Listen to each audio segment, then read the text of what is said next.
তোর ফোনে তো কিছু নাই, তো 1 ঘন্টার ভিতরে তুই এই দরজা জানালা দুটাই বন্ধ থাকবে, 1 ঘন্টার ভিতরে যদি তুই দরজা খুলে বাইরে বের হইস তোকে উঠিনি চলে যাব, আমাকে এই কথা বলছে।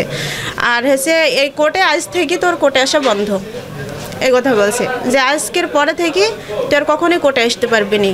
আর কুষ্টিয়া তুই মনে করিস নি যে কুষ্টিয়া কোর্টে তুই প্রতিদিনই আসতে পারবি, এই চেম্বারে তুই কখনোই আর আসতে পারবি নি, আমাকে এই কথা বলছে। দামসি ভাই আপনারা তো দেখলেন আমি ভিডিও করিনি, আমার ফোনে ভিডিও নাই, তাহলে আপনারা এই কথা বলছেন কিসের জন্য? আমি তো অনেক ভয় পেয়ে গেছি, বুঝতে পারছেন। এই দরজা যদি বন্ধ না থাকতো আজকে তো আমি মার্ডার হয়ে যেতাম, মানে আমার ফোনের আগে আমি শেষ হয়ে যেতাম। আর আমার সিনিয়র ছিল না, উনি হিয়ারিং করতে গেছিল কোর্টের ভিতরে। এখন বিষয় হচ্ছে যে দিনের বেলায় এরকম যে একটি ঘটনা ঘটলো, কেউ না কেউ তো দেখেছে, কারা ঘটিয়েছে সেই বিষয়ে আপনারা কেন বাইরে নেমে বলছেন না? এই সাহস কি আপনাদের নেই?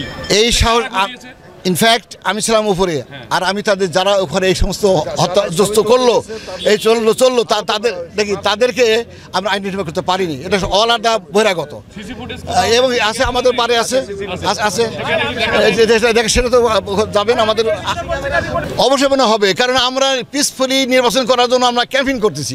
আজকে আমাদের প্রজেকশন মিটিং আছে, আপনি কেমন করে ভাবতে পারেন যে পরিবেশটা সুস্থ আছে? আমরা তো সবাই ভিতর সন্ত্রস্ত, যে কোনো বহিরাগতরা যখন আসছে, আমাদের আইনজীবী বন্ধুরা আসলে আমরা বুঝতে পারতাম যে এই লোক আমাদের সামনে এসে কথা বলতে পারবো না, এবং এই জন্য আমরা এটা আইনানুগ আমরা মনে করছি, আমরা মনে করি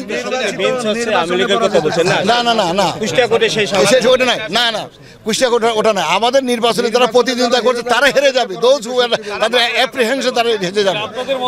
হ্যাঁ, আমাদের মধ্যে ইন্ধন আছে।